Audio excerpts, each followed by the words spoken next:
Hey everyone, I'm Armor Gaming, welcome back to my channel and welcome to Monster Legends. Today I decided to do something a little interesting. It's going to be a Monster Legends sneak peek, but I'm going to do it off the information from my Discord. So if you want to join, there's going to be a link in the description. Huge thanks to Sonar and for We Did It Reddit for posting this information. I want everyone to keep in mind that this information is not 100% official, nor is it confirmed. So if you want official information, you have to join the official Social Point Discord. But I thought it'd be a pretty cool idea to go over what's going to be the supposed skill set for the monsters that are going to be released in the Dragon Awakening Maze. And we also have more information on the Dragon Awakening Maze, like who's the limited edition monster. And I think all of you are going to be really excited and really surprised to find out this right here. There's a limited time path in the Dragon Awakening Maze. It's your chance to get Talonay. Talonay is a thunder attacker, one of the very few that can apply shock to enemies. She can also deal insane amounts of damage against monsters of her own book, dragons, by applying Dragon Hater to herself. So Talonay, for those of you that don't know or that are new to the game, she was the first Team Wars exclusive monster. She was the first monster that you can actually purchase with war medals. And up until the recent Team Shop update, you could actually have a chance to get Talonay or Draghar, but since then they've been removed, so I don't know if they're ever going to bring them back. I don't know if they're going to continue to be exclusive Team Shop monsters, so we'll wait and see. But it's pretty cool that she's actually going to be available via the Dragon Awakening Maze, which will be released in a couple of days. So this is something to keep in mind. These limited time pathways, they normally occur within like the first 5 days of the event. So for those first 5 days, you might really want to be logging in every 4 hours, collecting your 225 maze coins every 4 hours, being super active into the game, going over Monsterwood, and then during the limited time pathway, there's always like a 10% discount, so you gotta be on the lookout for that. But with that being said, let's continue into the movesets of the monsters that will be released. Starting off with Draghar. So the Draghar moveset, Born Good, deals low physical damage, default skill, deals moderate light damage.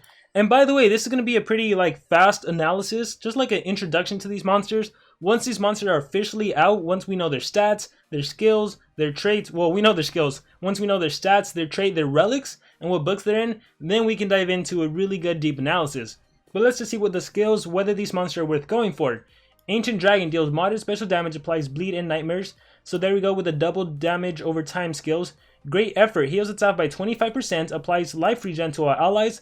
So immediate heal and team heal. So right now we're seeing some support / DOT. Fuse Radar removes positive effects from one enemy. That's good. Deals heavy special damage. Disables trait and applies stun. Whoa, this is a great skill. This is a fantastic skill. And we're seeing this a lot more and more, where a monster removes positive effects first and then starts dealing damage and doing effects. In this case, this monster can remove positive effects, trait disable, and apply stun. So even if you're facing a War Master Gortok, Gortok gives his whole team stun immunity. You can target him, disable his trait, and stun him. If you're facing a War Master Ragnarok, right? Ragnarok has the anticipation trait. Ragnarok starts the game off with a random status caster. Doesn't matter. You remove that random status caster, you trait disable him, so you remove his anticipation, you stun him, and then that way he can't clear it with Archangel's Blessing or anything. And then if you have a turn transfer monster, your turn transfer monster can wreak havoc on the enemy team. This is a fantastic skill. Obviously against Dunraw, Mephisto, these new monsters with Megatons, super valuable, super good. Because you're going to be able to remove their Megaton, you're going to be able to trait disable and then stun them. And then this is also super useful against monsters like Wasper. Wasper starts the game off with evasion. You can get rid of that and stun them. Super useful against taunt monsters. Super useful against monsters with a dodge area trait. Because those dodge area trait monsters are super hard to take down sometimes.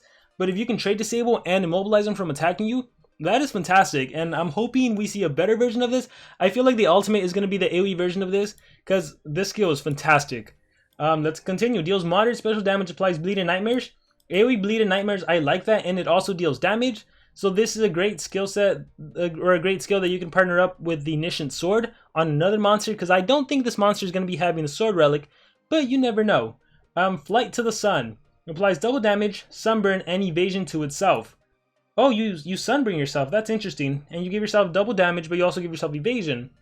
Okay, setup skill. Deals moderate light damage. What I don't like about the sunburn is your accuracy will be reduced. But let's keep going. Deals moderate light damage to all enemies, applies guard down and sunburn. I like this. Guard down makes it so your attacks always land, and then sunburn reduces enemy HP and accuracy.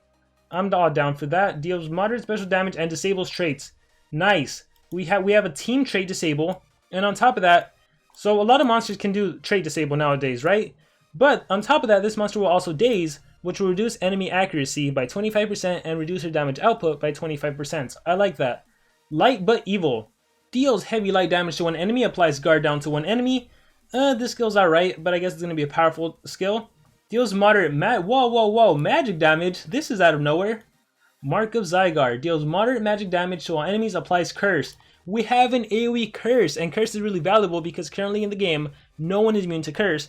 And curse, for those of you that don't know, will reduce enemy HP and stamina by 10% on the first turn. It lasts for 3 turns. On the second turn, it doubles to 20% HP and 20% stamina. And on the third turn, it doubles again to 40% stamina and 40% HP. Curse is like probably the best DOT currently in the game. And then the ultimate, Peace Fire Sky, applies evasion to all allies, that's good. Removes positive effects from all enemies, that's good. Massive light damage and applies ignite, that's good. This monster has a variety of DOTs. Here we have a Sunburn, here we have a Bleed in Nightmares. We have Fuse Radar, which I really love, a single immobilizing skill. We have the Curse. Oh my gosh, we have a trait disabling, we have Dazing. I really like this monster. I'm looking forward to this monster. So right now I have my eye on him. Let's go to the next one. So Zeighar has good dragon, deals low physical, deals low magic. Let's see, Dementia, applies curse and positive effect block on one enemy. For skills group 1, not bad. You curse and you block positive effects.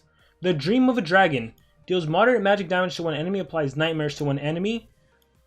Deals moderate special damage to one enemy, gives 25% of stamina to all allies. So all of your allies get 25 stamina. It's whatever. Dominate Enlightenment, applies possession and daze. So here we go with single mobilizing. Deals moderate magic damage to one enemy, requires cooldown. Applies guard down and positive effects block to all enemies. I like this one because you prevent positive effects and you're also making it so your attacks always land. Applies nightmares to all enemies. Deals low magic damage twice, so double magic damage, and gives 25% of stamina. Interestingly enough, I like this skill. I don't know why, but I like this skill. I think I like the fact that it applies nightmares first, and after nightmares, it deals low magic damage twice. So if this monster could hold the sword relic, that'd be interesting. Let's see, restores all cooldown to itself, one extra, wait, what? Restores all cooldown on itself, gives one extra turn, and removes 15% of total life from itself. So if I'm not mistaken, Mighty Servant is spammable. Yeah, because even if this skill had like a 10 turn cooldown, because you activate it, your cooldown resets, you give yourself an extra turn, and it costs you 15% of your total life. So this skill is spammable up until the point that you die, essentially. That's cool though, the fact that, well, let's see if he has any other really great skills to follow up with this. Ancient Dominator, deals moderate special damage, applies stun and bleed to all enemies. AoE deny. Stun and bleed now, yeah, stun isn't that powerful, but the fact that you can also bleed everyone, that's pretty cool. And never dying curse, deals moderate magic damage, applies curse. AoE curse, so another monster that's pretty cool. AoE curse, AoE blind and stun. Very nifty extra turn skill that restores cooldowns and grants you one extra turn. So basically, after you AoE stun the enemy, on the following turn, well, because the enemy monsters become immune to stun, you're going to be able to do your AoE curse, and then on the next turn, you can restore your cooldowns, because it doesn't matter what the cooldown on Ancient Dominator is, and you're going to be able to use it again. But even more importantly, if this monster is super fast, and you have him go first to deny with AoE stun, you can have one of your allies remove positive effects from the enemy, which will take away the immunity to stun, and then you're going to be able to do Mighty Servant, and then reapply the stun. So that'll be pretty interesting. So yeah, looking at it again, we have AoE Curse, we have AoE Bleed, we had AoE Nightmares, but more importantly, we have a guard down and blocking positive effects. So that guard down will make it so that stun lands and the bleed and the curse. So I'm liking these monsters. They're pretty good. From what I can see right now, they're pretty good. And the ultimate, Greatest of Blessings, applies Mega Possession, whoa, deals very heavy magic damage to all enemies, removes all negative status effects. Wait, what? Removes all negative status effects. All negative effects from your team? I'm assuming it's your team, yeah. And gives 100% life and stamina to all allies. What the heck? This is a fantastic ultimate. You Mega Possess the enemies, and you get a full reset on your monsters.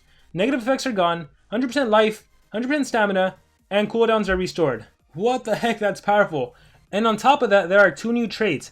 Anticipation plus Block Resurrection. Oh, dang. This is like a threat to Sammy. Block Resurrection and blocking and having Anticipation essentially blocks Samael Warrior. What the heck? And we also have Hardened and Status Caster Sunburn. Oh nice, starting the game off with a sunburn to the enemy team. So let's see, we don't know which is which or whether they're going to be for these monsters at all. I would say anticipation and, oh my gosh, that's going to be crazy if it's on one of these, with considering all the DLTs they can apply and everything. Wow, so I'm looking forward to this maze. Definitely looking forward to it. There's 2 great monsters. There's going to be a Talonade in the limited edition pathway. Although, to be completely honest, because I don't want to give you guys false hope, I think for a lot of players, if you go for Talonade, you might risk not being able to get one of these monsters. So that's going to be iffy. Also keep in mind these monsters are needed to complete the books, and so you might have to choose to go for one of them. Now the cool thing about the mazes, at least currently in Monster Legends, you can walk away with one of these new monsters at rank 1 or 2, even 3, depending how active you are. However, once again, if you want to complete both pages, you might have to give away on walking away with one of them ranked and instead just go for both of them. So we'll see when more information is out. So the Dragon Awakening maze has risen. There are 2 new monsters and even rank up. So Draghar is an attacker light dragon included in Evil Legion's book. So this is the first one we saw. This is going to be the dragon. So yeah, he's likely not holding a sword relic. Zygarde, on the other hand, he's probably going to be holding a sword relic. So you're going to be able to utilize, where was it? You're going to be able to use Prince of Madness with Nishin's sword most likely. And let's keep going. He's a torturer who can disable traits to enemies and apply guard down to them. And the start of the maze is Zeighar. Zygarde is a magic control monster with anticipation and resurrection block as a trait. So yeah, he's the one that's going to have it. He's going to have anticipation, which is great because the more monsters in every element you have that has the anticipation trait, the easier it is to counter Charmless and Voltic and the likes of those.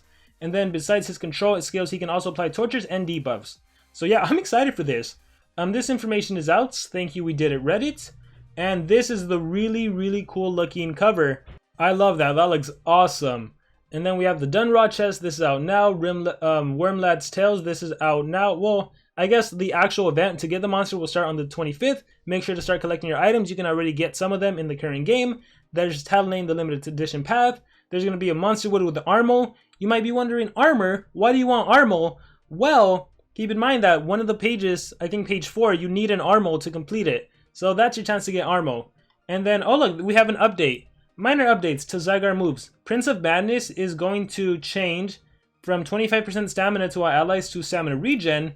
And then the special on Zygarde, Greatest of Blessings, the negative effect removal, 100% life and stamina drain are gone. Okay, so see, it's not a full, because yeah, that was crazy. When you read this, it's like, okay, Mega Position is good. But then it does all this extra stuff that's crazy. So now it's just going to be Mega Position and restores cooldowns. But keep in mind, everything can still change. So nothing's official nor confirmed. But I just wanted to give this mini intro analysis to get you guys excited about the Dragon's Awakening maze. Because I'm certainly excited. With that being said, that's going to be it for this little Monster Legends sneak peek. I hope you guys enjoyed it. Let me know in the comments below, who are you most excited for? Is it Draghar? Is it Zygarde? Let me know in the comments below, please. Let me know what skill you're specifically excited about, or what skill set you're going to be running on your monsters. Are you going to be going for Talonade? Everything about Monster Legends, let me know in the comments below. Thank you very much, and I will see you all next time.